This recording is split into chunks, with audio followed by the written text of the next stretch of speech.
1947 से लेकर हिंदू सभा राम जन्मभूमि का मुकदमा लड़ रहा था। यही लाल कृष्ण आडवाणी सहित भारतीय जनता पार्टी और आरएसएस के प्रमुख नेताओं ने हमारे नेताओं से संपर्क किया और उन्होंने कहा कि भाई साहब, आप लोग इस तरीके से मुकदमे लड़ते रहेंगे, अगर आप कहें तो इसका हम राजनीतिकरण कर दें और अपनी सरकार बन जाएगी तो राम जन्मभूमि का मुकदमा ठीक ठाक हो जाएगा।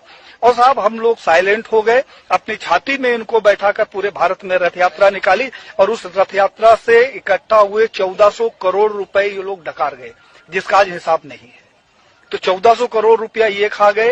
हिंदुत्व के नाम पर जो भी प्रखर नेता आगे आता है, कहने के लिए थोड़ा सा बुरी बात है लेकिन कहना जरूरी है, अशोक सिंघल जी को मैंने पत्र लिखा। हमने कहा 1400 करोड़ रुपया जो राम जन्मभूमि का इकट्ठा हुआ कहाँ गया। अशोक सिंघल जी से हमारा बड़ा आत्मिक लगाव था।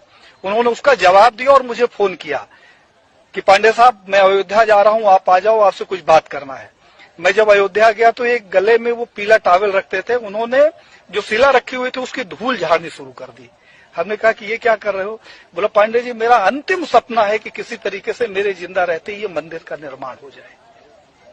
साहब, उन्होंने हमारी उनकी काफी गंभीर चर्चा हुई। उन्होंने कहा, पांडे जी, अभी नहीं तो कभी नहीं।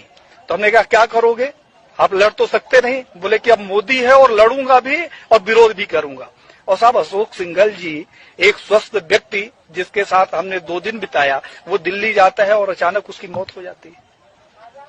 प्रवीण भाई तोगड़िया, जिसके पास जेड कैटेगरी की सुरक्षा हो, जो पेशाब करने बाथरूम में जाता है तो पहले बाथरूम चेक होता है और वो रोड के किनारे लावारिस पड़ा मिले, उसके सिक्योरिटी का पता नहीं और उसका पता नहीं। कमलेश तिवारी, जिसकी सिक्योरिटी के लिए 24 गार्ड नियुक्त थे, हमारे पास उसके पत्र है साहब, और उस आदमी की हत्या हो जाती है और हत्या का कारण सिर्फ ये होता है कि उसकी सुरक्षा में कमी कर दी जाती है। तो बीजेपी के समय में मैंने ये देखा कि जितने हिंदूवादी प्रखर नेता हुए हैं उनकी एक एक करके हत्या कर दी गई।